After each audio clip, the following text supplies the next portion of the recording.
નમસ્કાર વિદ્યાર્થી મિત્રો, ફરી એક વખત તમારું હાર્દિક સ્વાગત છે।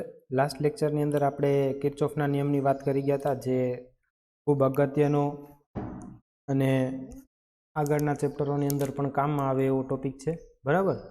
આ લેક્ચરની અંદર આપણે એનું થોડું રિવિઝન કરીએ અને ત્યારબાદ છે આપણે કિર્ચોફના નિયમોના દાખલા આપણે જોવાના છીએ, બરાબર। અમુક દાખલા છે હું તમને ગણવા આપીશ, જે તમે ગણી અને મને મોકલજો। ઓકે, આગળ વધીએ।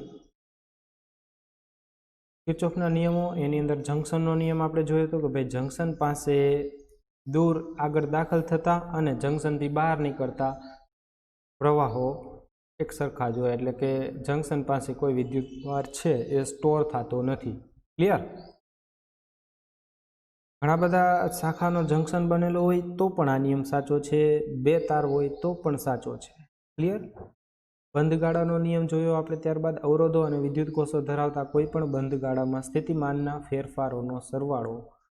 આ શબ્દ બેઝિક લખવો, કારણ કે નિશાની સાથે આપણે વાપરવાનું છે, પ્લસ માઇનસ બેઝિક સરવાળો શૂન્ય હોય છે। ક્લિયર? આગળ અહીં આગળ મેં ઉદાહરણ આપી અને બધું એ લખેલું હતું, એ તમે હવે બુકમાંથી જોઈ લેજો, પાછળનો વિડીયો છે એમાંથી। આગળ પછી ત્યારબાદ આપણે આ વસ્તુની વાત કરી હતી કેવી રીતના લખવાનું, તો ફટાફટ પાછું ફરીથી અહીંયા સમીકરણ લખી નાખું છું। આ ગાળાની વાત કરશું આપણે, એ એચ ડી બી એ, એચ ડી બી એ। એની અંદર આગળ જઈએ, પ્રવાહની દિશામાં જઈએ છીએ, પ્રવાહની દિશામાં માઇનસ સાઇન લખવાની, -30I1। પછી અહીંયા આગળ કાંઈ નથી, અહીંયા ડી પોઈન્ટ આગળ કાંઈ નથી, પછી બેટરીમાં ઋણથી ધન જાઓ છો તો પ્લસ લખવાનું, +45 માઇનસ, પછી આ પાછું આપણે પ્રવાહની દિશામાં જઈએ છીએ એટલે -1I3, આમાંથી કેટલો પ્રવાહ વહે છે? I3 જેટલો। પછી -40I3, એટલે તમે પાછા એ પોઈન્ટ ઉપર પહોંચી ગયા, બરાબર, =0 લખી નાખો। ક્લિયર? આ રીતે આપણે વાત કરી ગયા હતા। આ કિર્ચોફનો બીજો નિયમ, લૂપનો નિયમ, બંધગાળાનો નિયમ છે। ક્લિયર? આ બધી સંજ્ઞા પ્રણાલી તમને ખબર છે। બે પ્રવાહની દિશામાં જાઓ તો ઋણ ગણાશે, પ્રવાહની વિરુદ્ધ દિશામાં જાઓ તો ધન ગણાશે।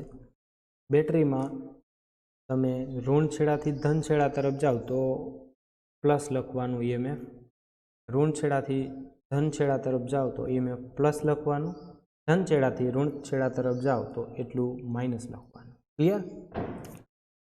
પછી આ દાખલો મેં તમને હોમવર્કની અંદર આપેલો જ હતો, બરાબર। આ દાખલો એના માટે છે કે કિર્ચોફનો નિયમ ખુલ્લા ગાળા માટે,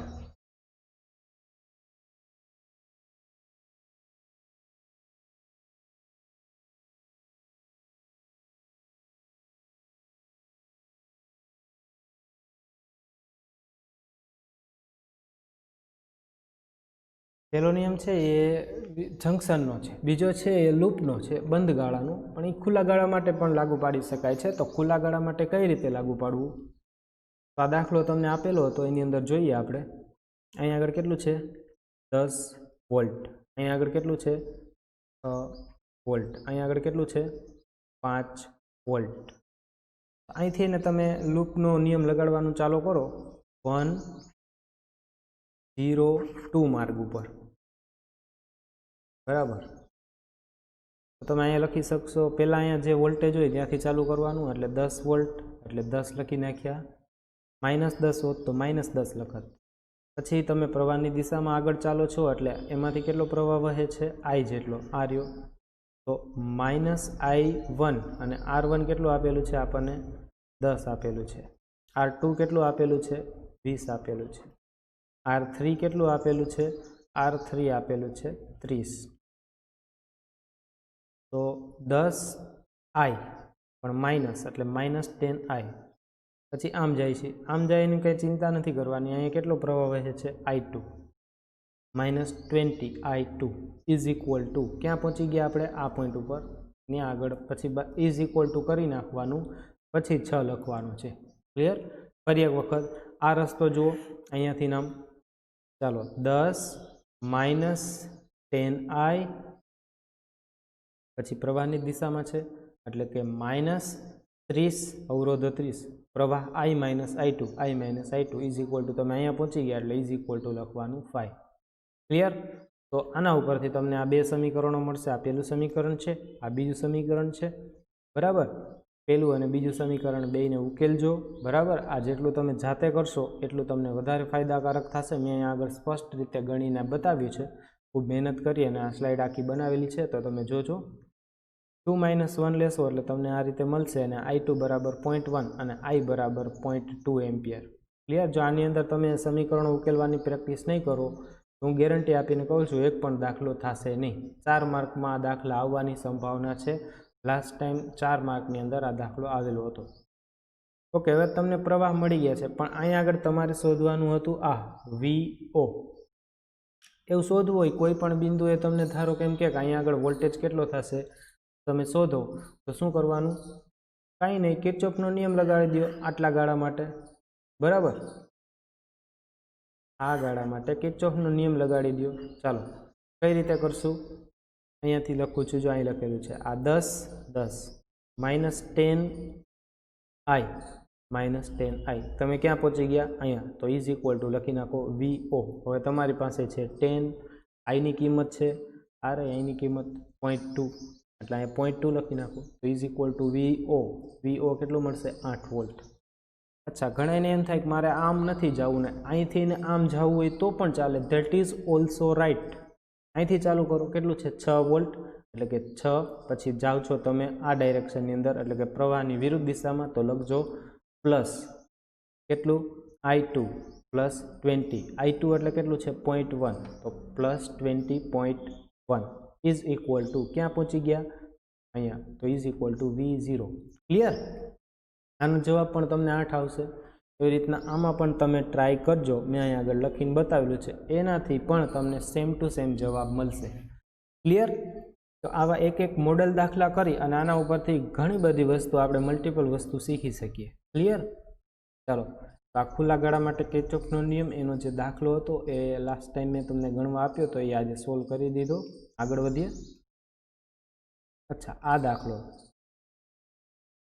નીચે આપેલા પરિપથમાં સ્વિચ ચાલુ કરતા તેમાંથી વહેતો પ્રવાહ કેટલો થાય તે તમારે ગણવાનું છે. બરાબર? તો કાંઈ નહીં, હું તમને થોડુંક હેલ્પ કરીશ, બહુ હેલ્પ નહીં કરું. ધારો કે આમાંથી વહેતો પ્રવાહ છે I1. આમાંથી વહેતો પ્રવાહ તમે લખો અહીંયા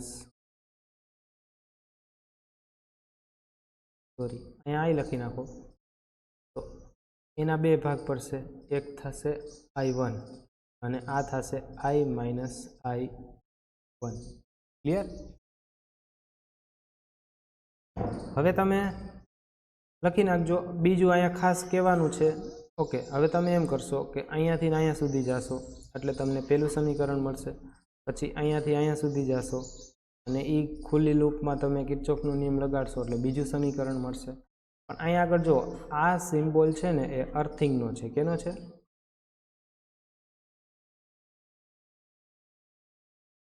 અર્થિંગનો સિમ્બોલ છે અને અર્થિંગના વોલ્ટેજ હંમેશા 0 વોલ્ટ કન્સિડર કરવા. ખબર પડી ગઈ? ક્લિયર?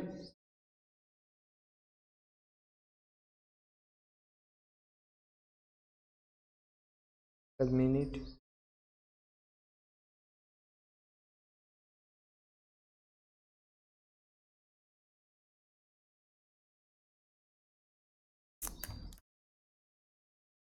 ચાલો આગળ વધી ગઈ. અર્થિંગના 0 વોલ્ટ હંમેશા કન્સિડર કરવા. તો કાંઈ નહીં, અહીંયા આગળ તમારે 0 વોલ્ટ છે એ કન્સિડર કરી નાખવાના. આ એક સમીકરણ હું તમને શીખવાડું છું, બાકીનું સમીકરણ તમે લેજો. અહીંયા ચાલુ કરીએ 20 થી એટલે આવશે 20 વોલ્ટ. બરાબર? પછી ત્યાંથી આપણે આગળ વધીએ તો શું આવે છે? આ 2 ઓહમનો અવરોધ આવે છે.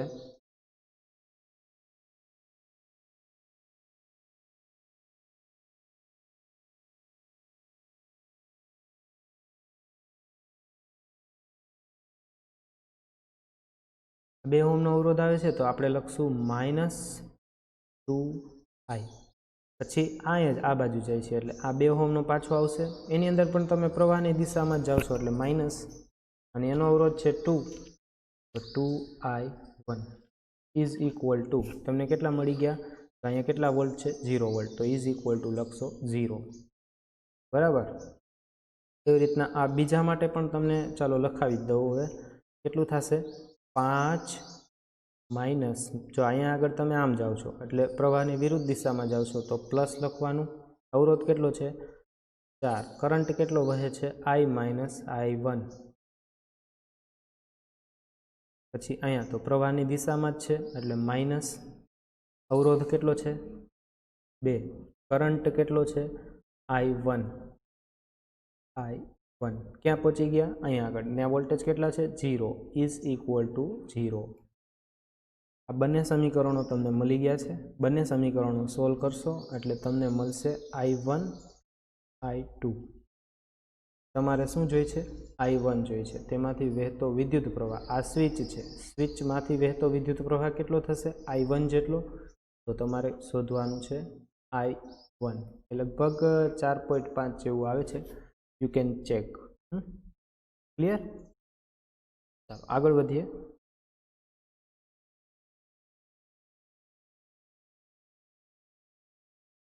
ઓકે, અહીંયા આગળ મેં ગણેલો છે તો એ રીતે પણ તમે ગણી શકશો.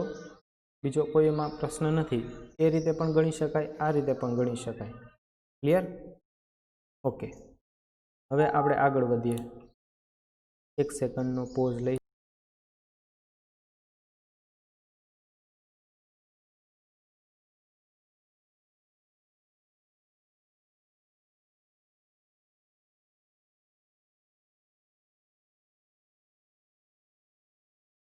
ચાલો હવે આપણે આગળ વધી જઈએ. બરાબર.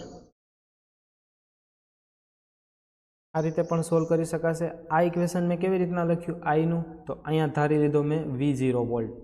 બરાબર. હવે આમાંથી વહેતો પ્રવાહ કેટલો હોય? તો કે અહીંયા અને અહીંયાનો પોટેન્શિયલ ડિફરન્સ. બરાબર. એના અને એને ભાગ્યા અવરોધ જેટલો. તો અહીંયા પોટેન્શિયલ છે V0, અહીંયા છે 20. બરાબર. 20 માઇનસ V0. આ V0 છે એ 20 કરતાં કેવું હશે? નાનું હશે. શું કામ? તો કે આપણે પ્રવાહ આ દિશાની અંદર ધારેલો છે. બરાબર. પ્રવાહ હંમેશા ઊંચા વિદ્યુત સ્થિતિમાનથી નીચા વિદ્યુત સ્થિતિમાન તરફ વહે. એટલે 20 માઇનસ V0 એટલો વોલ્ટેજનો તફાવત થયો અવરોધના બે છેડા વચ્ચે, અને ભાગ્યા અવરોધ કરીએ એટલે તમને મળશે પ્રવાહ. એટલે આ I લખી નાખ્યું. આ શેનાથી લખ્યું છે? કિર્ચોફ કરંટ લો ઉપરથી લખ્યું છે. અહીંયાથી તમે લખી શકો જંકશન પાસે દાખલ થતો I, બહાર નીકળતા I1 I2 બે સરખા થશે. તો આ બીજી મેથડ છે અને આગળ મેં કીધી પહેલી મેથડ છે. બંને મેથડથી સોલ્વ કરી શકાય. આગળ વધીએ. આ દાખલો અગત્યનો છે. આ દાખલો આપણે પહેલાં પણ સોલ્વ કર્યો તો યાદ કરો. બરાબર. કે આવી રીતના કોઈ સમઘન હોય તો એના બે વિકર્ણ છે એની વચ્ચે સમતુલ્ય અવરોધ કેટલો થાય? જ્યારે આપણે શ્રેણી સમાંતર જોયું હતું ત્યારે આવું જુઓ તો તમને ડાયરેક્ટ આ જ વસ્તુ યાદ આવવી જોઈએ. 1 2 3 પછી પાછા અહીંયા કેટલા હશે? 6. 1 2 3 4 5 6. અહીંયા પાછા 3. 1 2 3. બરાબર. આવી રીતના હતું. તો આનો કેટલો થશે? R/3, R/6, R/3. અને એનો બધાનો સરવાળો કરો એટલે તમને ઇક્વિવેલન્ટ રેઝિસ્ટન્સ મળી જશે 5/6R. એ જ વસ્તુ કિર્ચોફના નિયમોનો ઉપયોગ જ્યારે તમારા શ્રેણી અને સમાંતર જોડાણના નિયમો ફેલ જાય, જ્યારે તમે શ્રેણી સમાંતર જોડાણ ખબર ન પડે ત્યારે at that time you can assume કે આ કંઈક આ પ્રકારનો અવરોધ, આનો ઇક્વિવેલન્ટ રેઝિસ્ટન્સ આટલો છે અને બેટરી જેટલી હતી તેટલી જ છે 10 વોલ્ટ. અને કરંટ પણ પહેલાં કેટલો વહે છે? 3I. ચાલો 3I શું કામ લીધું એ તમને કહી દઉં, પણ અહીંયા 3I વહે છે તો 3I. હવે તમે શું કરશો? કોઈ એક લૂપ લઈ લેશો. પહેલાં તો વિદ્યુત પ્રવાહનું વિતરણ કરશો, પછી એક લૂપ લેશો અને એ લૂપ દ્વારા તમે સમતુલ્ય અવરોધ શોધી શકશો. ધારો કે આ આખું જે ચોરસ છે, આખું સમઘન છે એને કાઢી નાખવું, એની બદલે એનો સમતુલ્ય અવરોધ આ ઇક્વિવેલન્ટ મૂકી દઉં તો આ સર્કિટ આટલી નાની થઈ જશે. બરાબર. અને આ સર્કિટ માટે આપણે એવું લખી શકીએ V = IR, એટલે કે 10 = કરંટ ગુણ્યા અવરોધ, બરાબર। હવે આની વાત કરીએ કિર્ચોફનો નિયમ કેવી રીતે એપ્લાય કરવો। કિર્ચોફના નિયમોનો ઉપયોગ મેં તમને કીધો હતો। પેલો સમતુલ્ય અવરોધ શોધી શકાય, વોલ્ટેજ શોધી શકાય, પ્રવાહ શોધી શકાય। વોલ્ટેજ આપણે આગળ શોધ્યો, બરાબર। પહેલો દાખલો લીધો એની અંદર મેં વોલ્ટેજ દેખાડ્યો, બીજો દાખલો લીધો એની અંદર મેં કરંટ, કોઈ પણ બ્રાન્ચની અંદર કેટલો કરંટ, અને આ ત્રીજો દાખલો છે એની અંદર હવે તમે જોઈ શકશો કે એનો સમતુલ્ય અવરોધ કેવી રીતે શોધી શકાય। તો આની વાત કરીએ, જો આ બેટરીમાંથી ધારો કે કોઈ એક કરંટ લઈ લ્યો, પહેલાં તો તમારે જેના બે છેડા વચ્ચે અવરોધ શોધવાનું છે એની વચ્ચે તમારે બેટરી જોઈન્ટ કરી દેવાની, સેમ ટુ સેમ કેપેસિટરની જેમ। પછી તમે શું કરશો, આમાંથી ને કોઈ પ્રવાહ ધારી લેશો, બેટરીમાંથી નીકળતો પ્રવાહ તમને અનુકૂળતા પડે એ પ્રમાણે ધારી લેશો। જો તમે આઈ ધારશો તો અહીંયા આગળ જવાથી 3 ભાગ પડશે અહીંયા, તો પછી I/3 આવશે અને ફ્રેક્શન આવશે। તો પહેલેથી ખબર જ છે 3 ભાગ પડવાના છે, તો આપણે આને બેટર છે કે 3I ધારીએ, એટલે 3I ધારેલો છે, 3I જેટલો કરંટ આમાં એ પોઈન્ટ પાસે દાખલ થયો। હવે એ પોઈન્ટ પાસેથી તમે જુઓ, આ પહેલો છેડો એ બી પાસે પહોંચવા માટે કેટલા સ્ટેપ લે છે, પહેલો સ્ટેપ અને બીજો સ્ટેપ બી પાસે પહોંચી જાય છે, સોરી બી પાસે નહીં, આપણે સી પાસે પહોંચવાનું છે। તો આ પહેલો સ્ટેપ આમાંથી વહેશે, આમાંથી વહેશે, આમાંથી વહેશે, 3 અવરોધો વચ્ચે ગયા। આની વાત કરીએ, આર સી પાસે પહોંચવા માટે કેટલા સ્ટેપ છે, 1 2 3, આમ વહેશે, ક્લિયર। ચાલો, અને આની પણ વાત કરીએ, આ એક સ્ટેપ, આ બીજો સ્ટેપ અને આ ત્રીજા સ્ટેપમાં સી પાસે પહોંચી જાય છે, એટલે કે બેટરીના નેગેટિવ છેડા પાસે પહોંચે। ત્રણે છે એ તમે જો નેગેટિવ છેડાથી 3 સ્ટેપની અંદર વચ્ચે 3 જ અવરોધ આવે છે, તો તમે કોન્ફિડન્ટલી કહી શકશો કે આ 3I છે એ બધા અવરોધો વચ્ચે એક સમાન રીતે વહેંચાશે। એટલે અહીંયા આગળ તમે લખી શકશો I, આમાંથી I અને આમાંથી પણ I। ચાલો, હવે આ પોઈન્ટ ઉપર પહોંચી ગયા, આ પોઈન્ટ ઉપર પહોંચી ગયા છો અને આ પોઈન્ટ ઉપર પહોંચી ગયા છો। હવે અહીંથી ને પાછું જો સી પાસે પહોંચવા માટે 1 અવરોધ અને 2 અવરોધ, અહીંથી ને અહીંયા પહોંચવા માટે 1 અવરોધ અને 2 અવરોધ, મતલબ કે એક જ સરખો જે લેન્થ છે, બરાબર, અથવા વચ્ચે એક સરખા જ અવરોધ આવે છે, તો તમે વળી પાછું કહી શકશો કે આ કરંટ I છે એ પાછો એક સરખો ડિવાઈડ થશે, એટલે કે I/2, ક્લિયર, I/2। ઓકે, હવે આની વાત કરીએ, આમાંથી પણ એવું જ છે, જો આ એક અવરોધ, આ બીજો અવરોધ સી પાસે પહોંચી ગયા, આ એક અવરોધ, આ બીજો અવરોધ સી પાસે પહોંચી ગયા, તો તમે કહી શકશો વન્સ અગેન આ આઈનું ડિવિઝન પણ એક સરખું જ થશે, I/2ની અંદર, બરાબર। એટલે પ્રવાહ દર્શાવી દો આ બ્રાન્ચની અંદર I/2 અને આની પણ I/2, ક્લિયર। હવે આની વાત કરીએ, તો અહીંયાથી આ પોઈન્ટથી અહીંયા પહોંચવા માટે 2 સ્ટેપ, અહીંયાથી અહીંયા પહોંચવા માટે પણ 2 સ્ટેપ, એનો મતલબ કે વળી પાછો કરંટ એક સરખો ડિવાઈડ થશે, I/2। હવે સરવાળા બાદ બાકી છે, અહીંયા આગળ પહોંચી ગયા છો તમે, અહીંયા પહોંચી ગયા છો, પછી અહીંયા પહોંચી ગયા છો, બરાબર। ચાલો, હવે જોજો આ બ્રાન્ચમાંથી કરંટ, તો આમાંથી I/2 આવ્યો, આમાંથી કેટલો આવે છે, એમાંથી પણ I/2 ભેગા થઈ અને I થઈ જશે, એટલે I લખી નાખ્યો। અહીંયા જુઓ, I/2 બે ભેગા થયા અને I બની ગયો। અને આ બ્રાન્ચની વાત કરીએ, અહીંથી I/2 આવશે, અહીંથી I/2 આવશે, ભેગો થઈ જશે I, ક્લિયર। તો આ પ્રકાર તમને અહીંયા આગળ પાછો 3I મળી જવો જોઈએ, તો મળે છે, અહીંથી I આવ્યો, અહીંથી I આવ્યો, અહીંથી I આવ્યો, ત્રણેય ભેગા થઈ અને મળશે 3I। ત્યારે તમારું પ્રવાહનું વિતરણ છે એ બરોબર થયું કહેવાય। હવે તમે કોઈ પણ લૂપ પસંદ કરી શકો છો અને એમાં તમે કિર્ચોફનો નિયમ લગાડી શકો છો, એના મદદથી તમને અવરોધ આગળ માહિતી મળશે, બરાબર। તો અહીંયા આગળ જોવો જોઈએ, એક આ ગાળો પણ લઈ શકાય, 1 2 3 અવરોધ ધરાવતો, આમે કરી શકો, આમ આ લૂપ પણ તમે લઈ શકો છો। આ લૂપની અંદર કેટલા અવરોધ આવ્યા, 1 2 3, એ અવરોધ આવી ગયા, બરાબર। તમે મોટી લૂપ પણ લઈ શકો છો, અહીંથી નામ જાઓ, અહીંથી નામ જાઓ, અહીંથી નામ જાઓ, બરાબર થઈ શકે.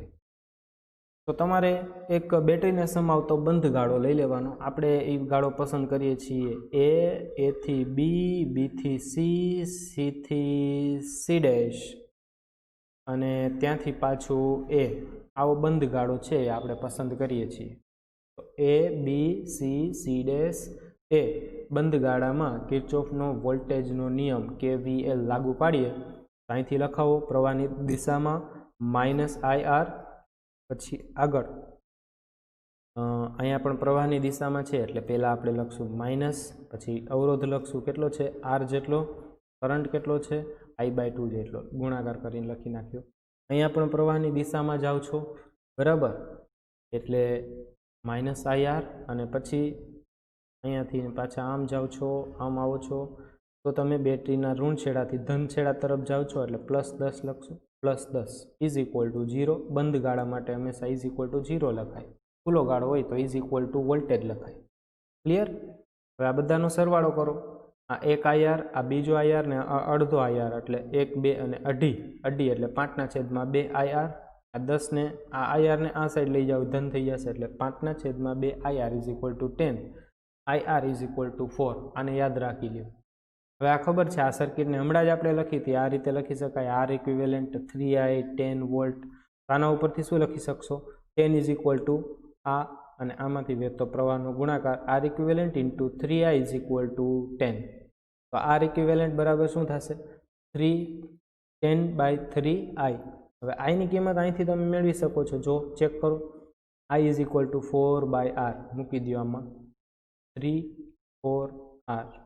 તો તમને R ઇક્વિવેલન્ટ મળી જશે 5/6R. ક્લિયર? જે તમને પહેલેથી ખબર છે. આ પ્રકારનો એક બીજો દાખલો પણ છે જે આપણે કરી શકીએ. જો આ દાખલો છે જે તમારે ઘરેથી ગણવાનો છે, બરાબર. આ ધ્યાનમાં ન લેતા.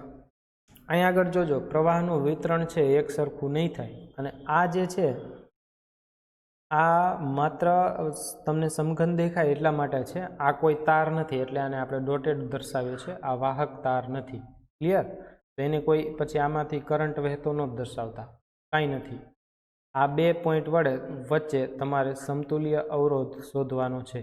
તો તમે કિર્ચોફના નિયમની મદદથી સહેલાઈથી શોધી શકશો. વિદ્યુત પ્રવાહનું વિતરણ કઈ રીતે થશે તો એના માટેની ફિગર મેં તમને અહીં આગળ આપી દીધી છે. પછી કોઈ એક લૂપ લેજો અને એની અંદર કિર્ચોફનો નિયમ લગાડજો. પછી ઇક્વિવેલન્ટ લેજો. આનું ઇક્વિવેલન્ટ કેટલું થશે? આનું ઇક્વિવેલન્ટ થશે આવું.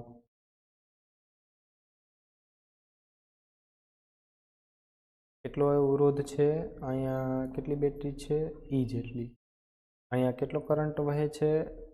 2x જેટલો, બરાબર. અને આ કેટલું છે અવરોધ? R equivalent. એના ઉપરથી તમે R ઇક્વિવેલન્ટ માટે આવું લખી શકશો, E is equal to 2x to R equivalent. અને બીજો તમને x છે એ એક કિર્ચોફનો નિયમનું એક સમીકરણ લેશો, એના ઉપરથી તમને મળશે. બંનેને તમે સોલ્વ કરી અને ફરજિયાત આ દાખલો બધાએ ગણવાનો છે, બરાબર. આગળ વધીએ. આ દાખલો છે એ પણ એના જેવો જ છે. એની અંદર ઓલરેડી મેં તમને આ બધું દર્શાવી દીધું છે, બરાબર. તમે એ રીતે કરી અને આમાં થોડુંક તમે વિદ્યુત પ્રવાહ વિતરણની સમજૂતી આપી દઉં. વચ્ચેથી દાખલ થઈ છે અને તમે જોઈ શકો છો કે આ પોઈન્ટ ઉપર પહોંચવાનું છે. અહીંથી અડધો, 1, 2 અને અડધો પાછું, એટલે 3 સ્ટેપમાં પહોંચી ગયું. આ રસ્તે જ આવશો તો કેટલા સ્ટેપની અંદર પહોંચે છે? આ એક સ્ટેપ, આ બીજો સ્ટેપ, આ ત્રીજો સ્ટેપ, આ અડધો, 1, 1, 1, અડધો, બરાબર. એટલે એમાં પણ એ સેમ ટુ સેમ જ સ્ટેપ થાય છે, બરાબર. આ 1, 2, 3, 4, આમાં 1, આ 1, 2, 3, 4. અહીંની વાત કરીએ, 1, 1, 2, 3, 4, બરાબર. અહીંની વાત કરીએ, 1, 2, 3, 4. બધામાં 4 સ્ટેપ થાય છે. એનો મતલબ કે કરંટ છે, current will be divided equally. એક સરખી રીતે ડિવાઈડ થશે। એ રીતે કરી અને તમે કરી શકશો। કોઈ પણ ગાળો લેશો એની અંદર કિર્ચોફનો નિયમ લગાડશો એટલે તમને વીઆઈ સંબંધ મળશે। પછી અહીંયા શું કરશો તો અહીંયા આગળ જો ઇક્વિવેલન્ટ સર્કિટ આવી રીતના ડ્રો કરશો।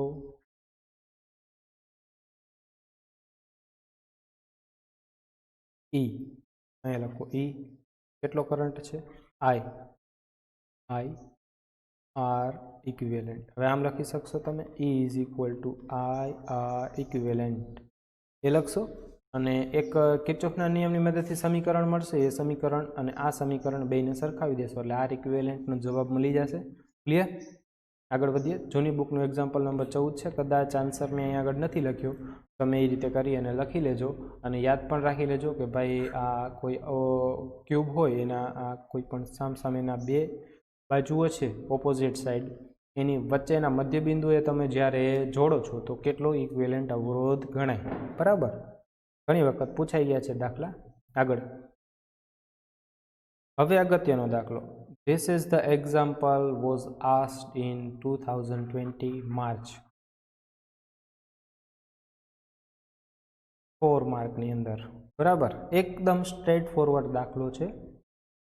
આકૃતિમાં દર્શાવેલ નેટવર્કમાં દરેક શાખામાંથી વહેતો વિદ્યુત પ્રવાહ શોધો જે કિર્ચોફના નિયમનો ઉપયોગ છે। બરાબર, એ પૂછેલો છે। જોઈએ તો આ સમીકરણ, જો આ લૂપને તમે ધ્યાનથી ઓબ્ઝર્વ કરો, બરાબર, તો તમને ખ્યાલ આવશે। એમાં પ્રવાહનું વિતરણ તો તમને આપી જ દીધેલું છે, પણ તેમ છતાંય તમે અહીંથી જોઈ શકશો કે આ વિદ્યુત પ્રવાહ I1 છે। બરાબર, આ પહેલી બેટરીમાંથી નીકળતો વિદ્યુત પ્રવાહ I1 લીધો છે। જો કદાચ ન આપેલું હોત તો આપણે આમ ગણત કે આ એક બેટરી છે, આ બીજી બેટરી છે, આ બેટરી મોટી છે એટલે આનું આપણે સિગ્નિફિકન્સ મને લાગે છે વધારે રહેશે, એટલે આમાંથી આપણે I1 પ્રવાહ નીકળીએ, I2 પ્રવાહ છે એ ડિવાઈડ થયો, અહીંયા કેટલો ગયો I2, અહીંયા કેટલો ગયો I2, તો બાકીનો આમાં જશે, આમાં કેટલો જશે I1 માઇનસ I2। ક્લિયર? એટલે આમાં I1 માઇનસ I2, આમાં I2, અહીંયા સુધી I2। પછી આ I2 છે એના બે ડિવિઝન પડશે, એક અહીંયા અને એક અહીંયા, તો આને આપણે કહી દઈએ I3। બરાબર, અહીંથી વયો ગયો I2। અચ્છા, અહીંથી આપણે લઈ લઈએ કે ભાઈ આ બેટરી છે તો બેટરીના ધન ધ્રુવમાંથી કદાચ નીકળતો હશે, તો ધન ધ્રુવમાંથી નીકળતો લઈ લ્યો તમે I3, તો અહીંયાથી આવ્યો I3, અહીંયાથી આવ્યો I2, તો બંનેનો સરવાળો થશે I2 પ્લસ I3। ક્લિયર? હવે આગળ, હવે આ પોઈન્ટ જુઓ, અહીંયાથી કરંટ પાછો આમ જવો જોઈએ, કેટલો જવો જોઈએ I1 જેટલો। બરાબર, તો જ આ બેટરીને I1 પૂરતો મળે, એટલે I1 કરંટ છે એ આમાં વયો ગયો। બરાબર, તો અહીંયા કેટલો વધશે હવે તો કે આવ્યો કેટલો I2 પ્લસ I3, એમાંથી I1 તો આની અંદર વયો ગયો, તો I2 plus I3 minus I1 જેટલો કરંટ બાકી બચ્યો એ આમાંથી ફ્લો થશે। ક્લિયર?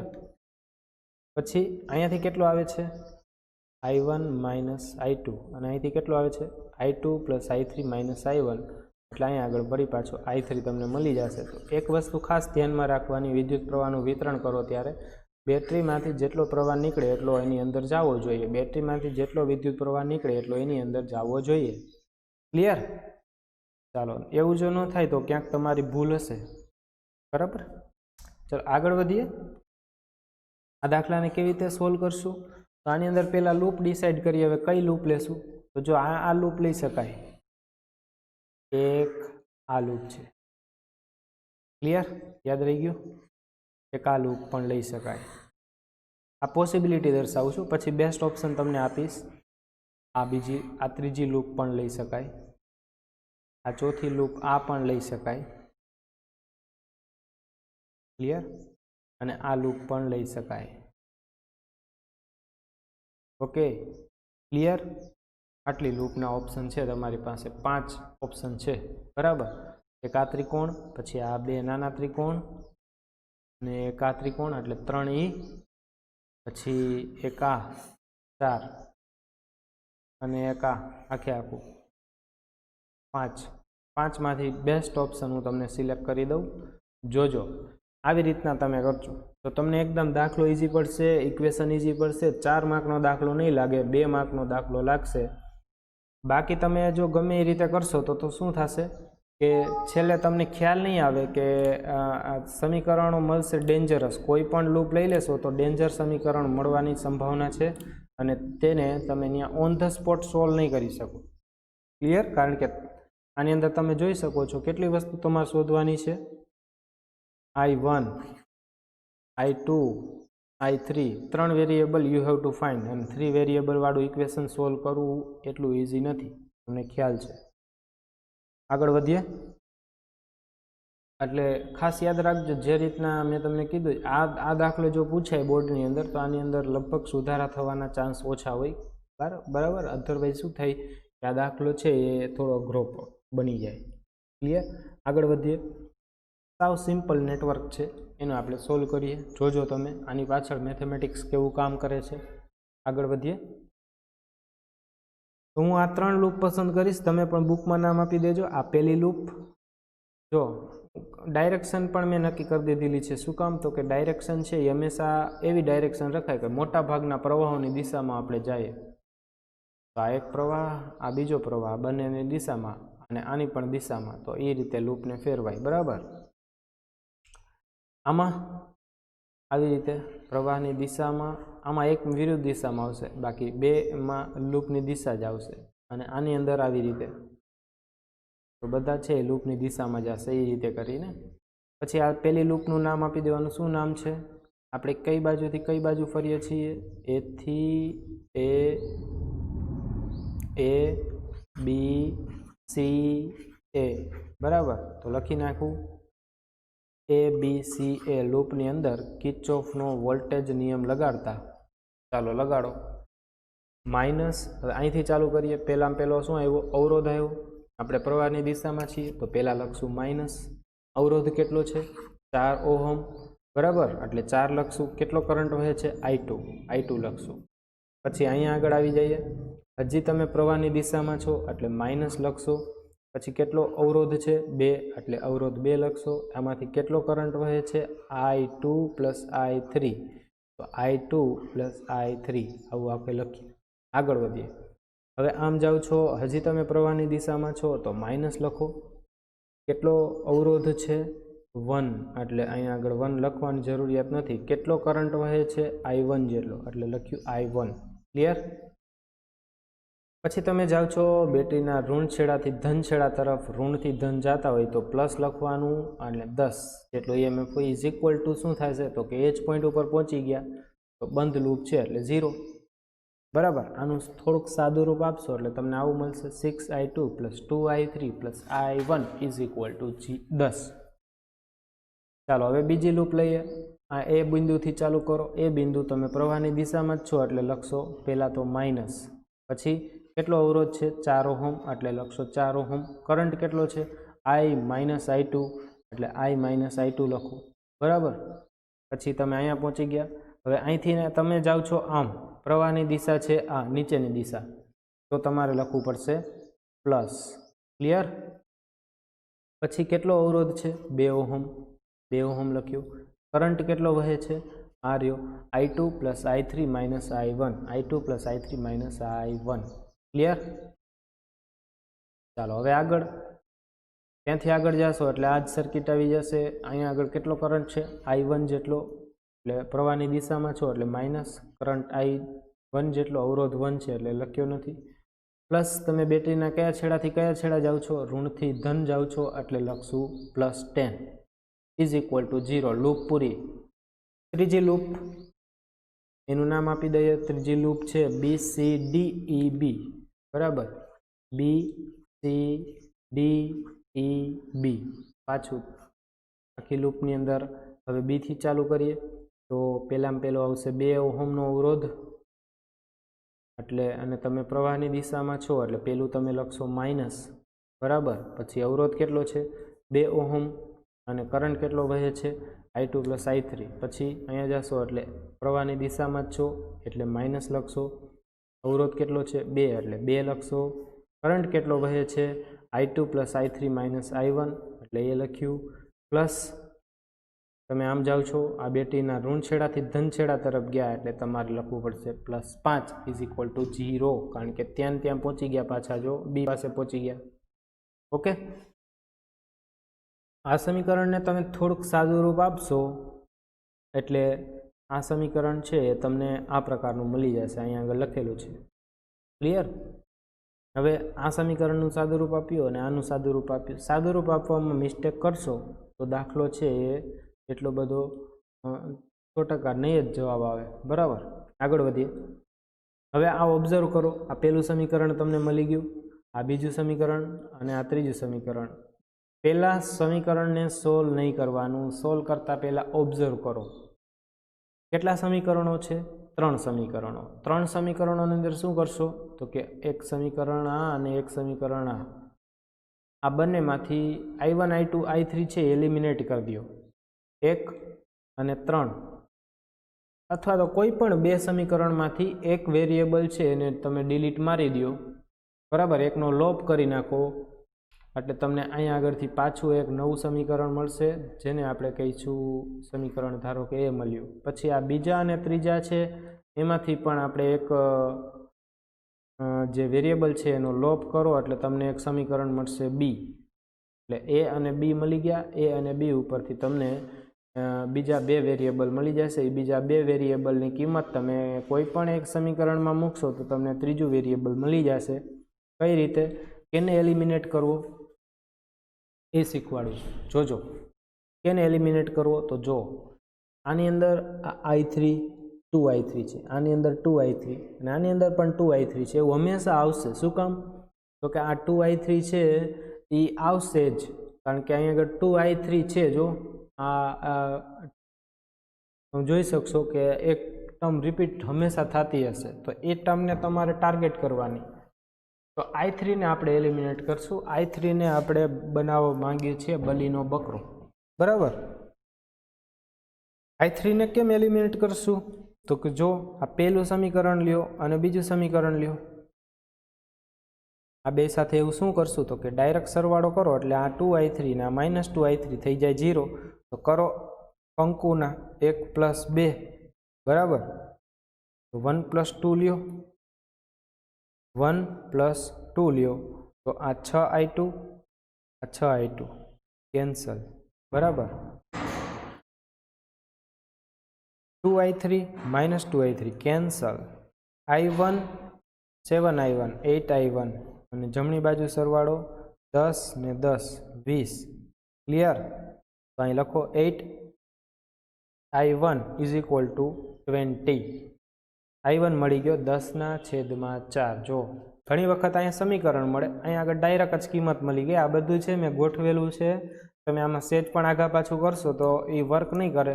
એટલે ડાયરેક્ટ જ આ પહેલાં લૂપ નક્કી કરી નાખો 1 2 3. બરાબર, પહેલી બીજી ત્રીજી પછી 1 + 2 પછી 2 + 3 લઈ લેવાનો જવાબ આવી જાય. બીજું વધારે યાદ રાખવાનું કાંઈ નથી. 4 માર્ક માટેનો સવાલ છે. બરાબર, આગળ વધીએ.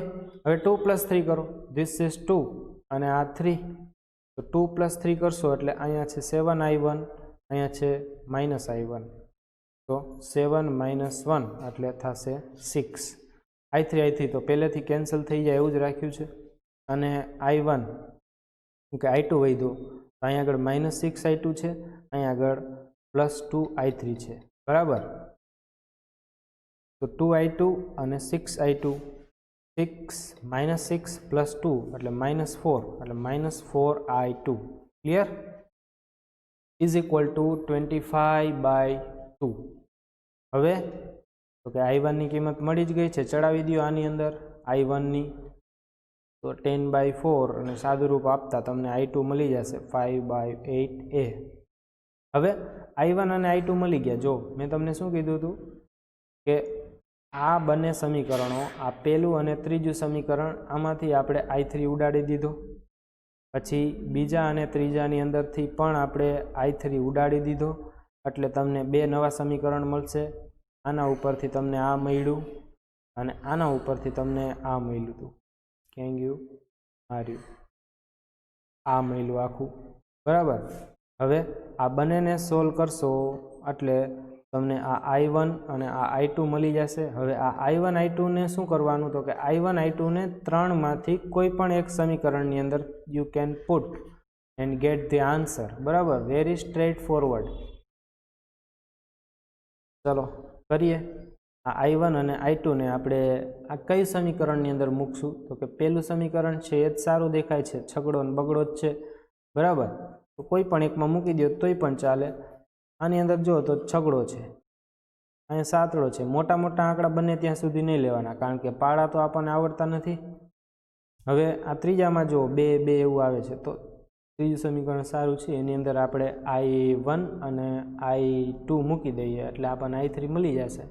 મૂકી દો 2, પછી શું છે 2I2, I2 એટલે 5/8 પ્લસ 2I3, I3 ની કિંમત કેટલી છે?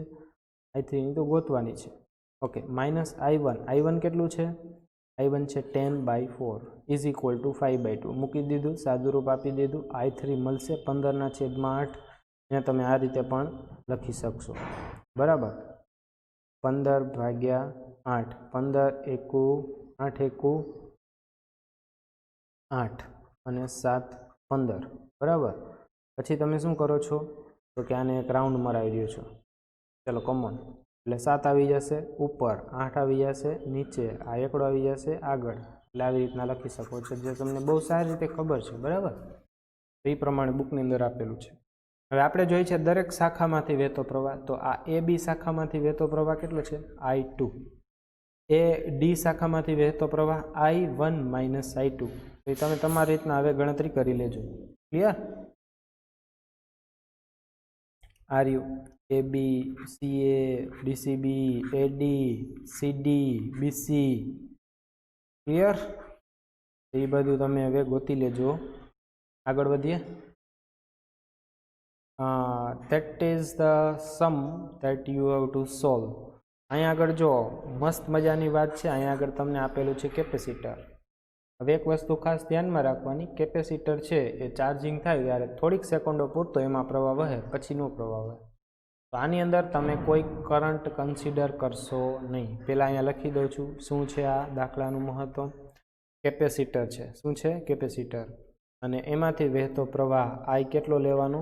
0, બરાબર?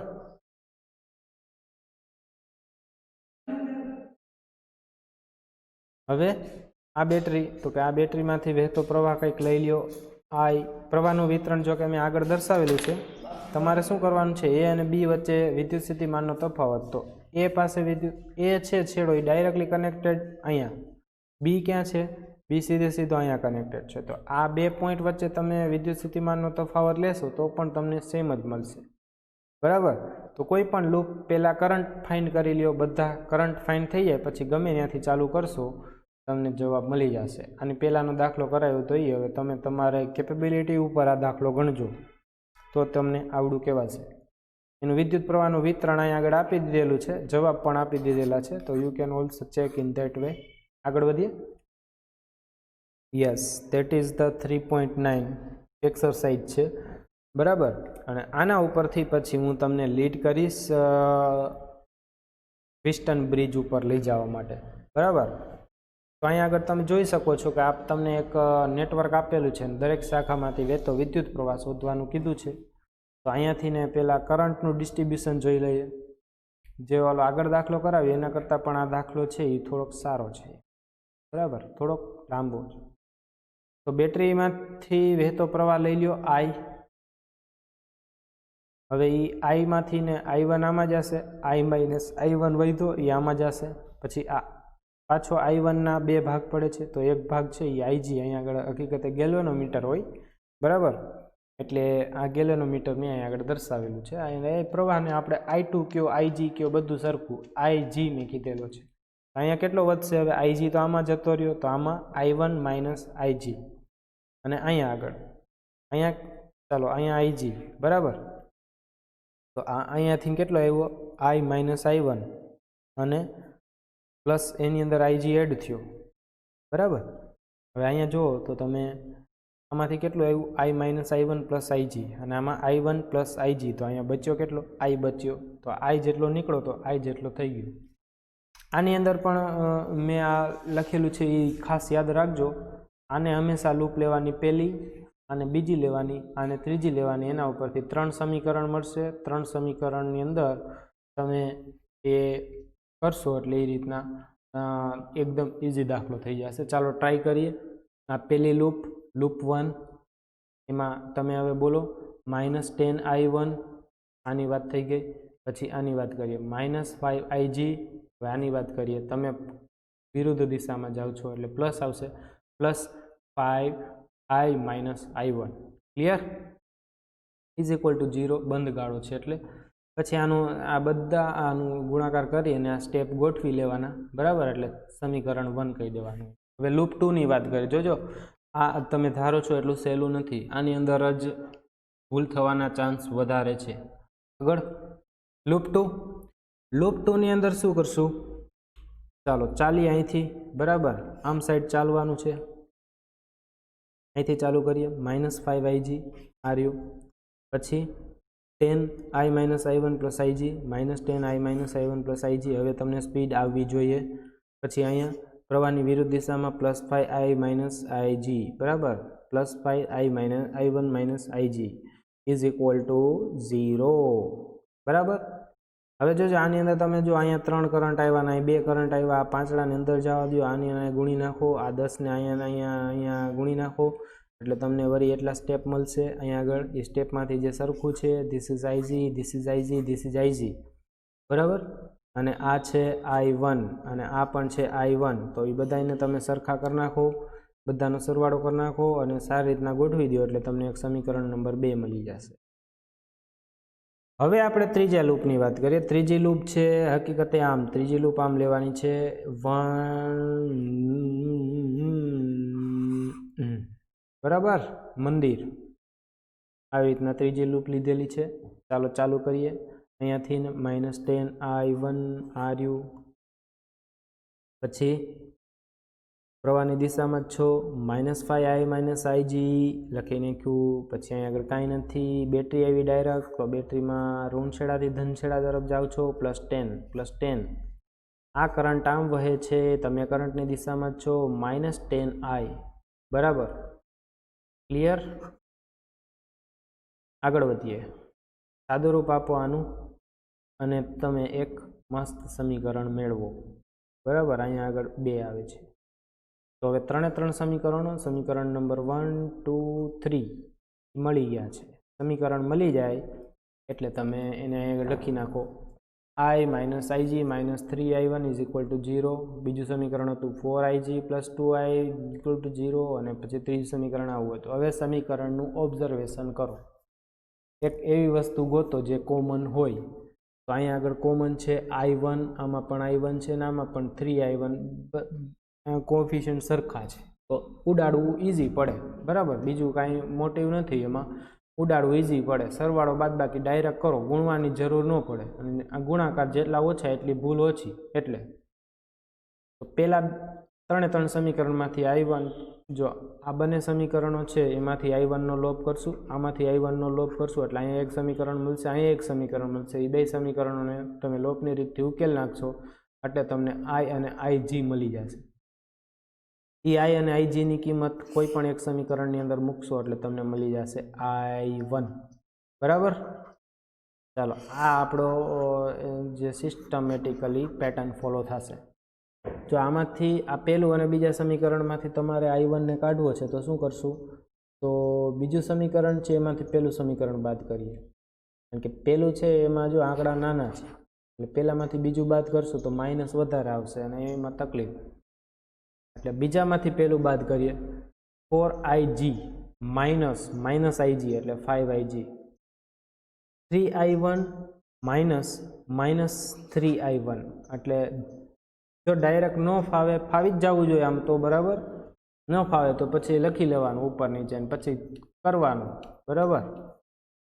અને આ 2i1 એમાંથી i1 જાય એટલે આ 2i માંથી i જાય એટલે i, બરાબર.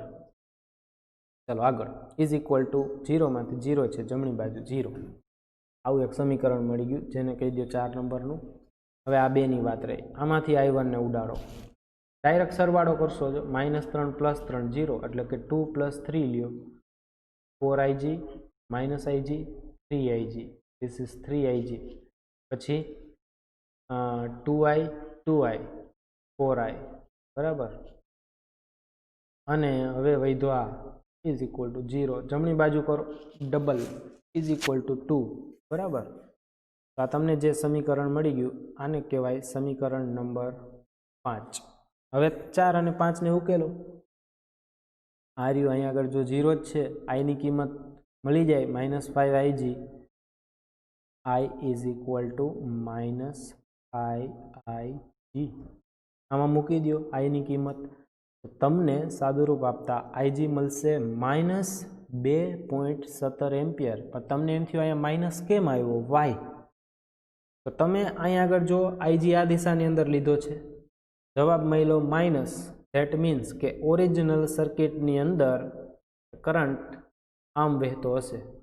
તમારામાં ભૂલથી ભૂલ થઈ ગઈ એટલે તમને ખ્યાલ આવી જશે કે તમે જે દિશા ધારી છે એ ખોટી છે, એના કરતાં વિરુદ્ધ દિશામાં ig પ્રવાહ વહેતો હશે.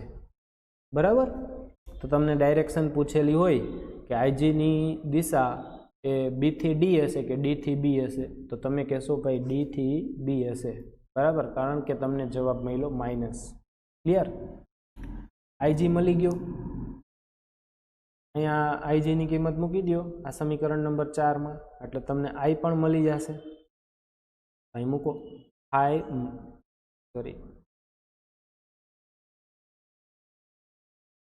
આમાં મૂકી દો -5 આઈજી કેટલું મળ્યું, -270, એટલે કેટલું મળ્યું 10/70. ક્લિયર?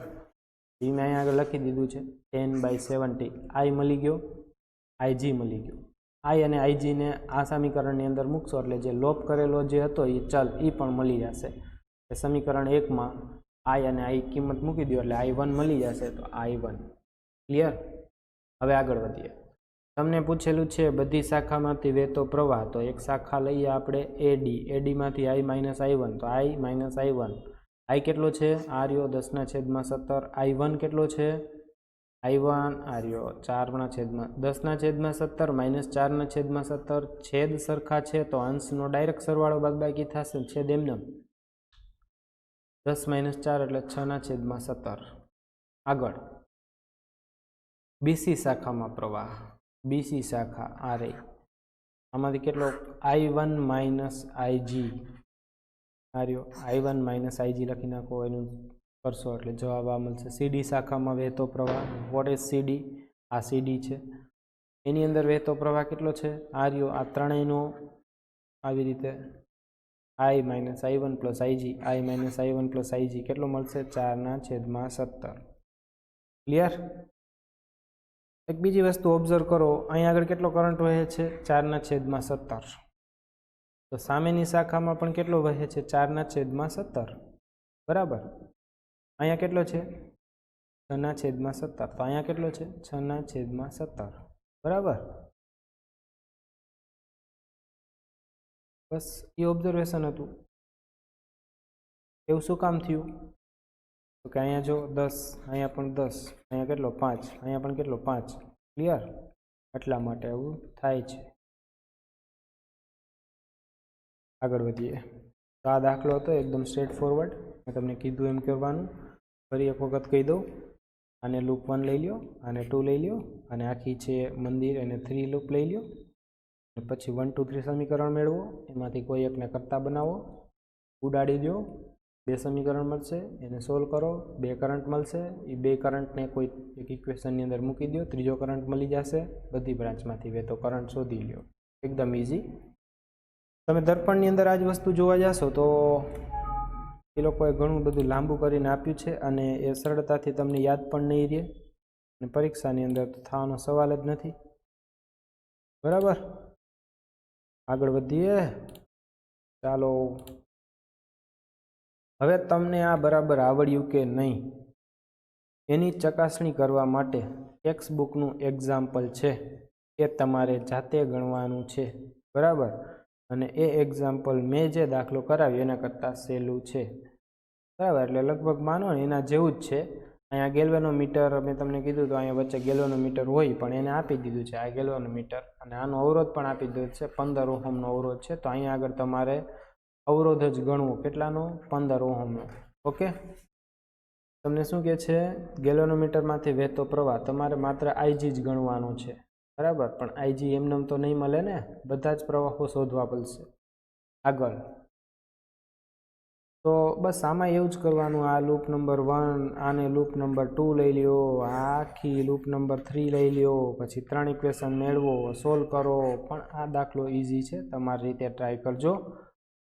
બરાબર, મેં અહીં આગળ લખી દીધું છે. તો આ રીતના તમને 3 સમીકરણો મળશે. આ પહેલું સમીકરણ, બીજું, આ ત્રીજું. બરાબર, હવે જોજો, જો આવું આવે તો શું કરવાનું? અહીંયા આગળ આ સમીકરણની અંદર કેટલા અનનોન છે? I1, IG, I2. આમાં I1, IG, I2 અને આની અંદર કયો છે?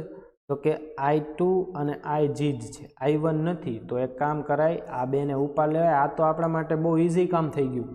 આ બે સમીકરણોને ઉપાડો, આમાંથી I1 ને કાઢો. બરાબર, એટલે આમાંથી તમને એક સમીકરણ મળશે જે I2 અને IG ના સ્વરૂપમાં હશે, અને આ રહ્યું આ બીજું સમીકરણ I2 અને IG ના સ્વરૂપમાં છે.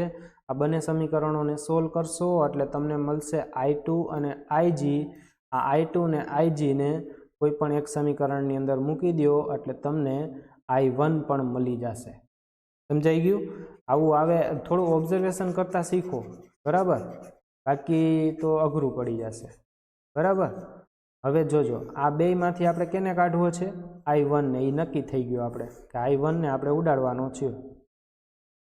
અહીંયા 20 I1 છે, અહીંયા છે 2 I1. તો આ બેને 10 વડે ગુણી નાખો એટલે 20 થઈ જાય, એટલે કોએફિશિયન્ટ સરખા થઈ જાય. તો આ સમીકરણને તમે 10 વડે ગુણી નાખજો, પછી આ બેનું મેચિંગ કરાવી દેજો એટલે I1 નીકળી જશે અને તમને એક સમીકરણ મળશે IG અને I2 ના સ્વરૂપમાં. એ પહેલું સમીકરણ અને આ તમારું બીજું સમીકરણ. એને બેને લોપની રીતના તો તમને 10મા ધોરણમાં ફાવે જ છે.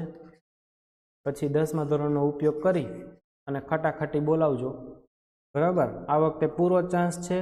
કાં આ દાખલો પૂછાશે, કાં આ દાખલો પૂછાશે. બરાબર, કારણ કે એક ઓલો તો પૂછી નાખ્યો. આગળ વધીએ. વિસ્ટન બ્રિજ. તો વિસ્ટન બ્રિજ છે એ આપણે નેક્સ્ટ ટાઈમ કરશું. આ લેક્ચર પૂરતું આટલું અટકીએ. જે કાંઈ પણ હોમવર્ક આપ્યું છે સારી રીતે કરજો. Thank you.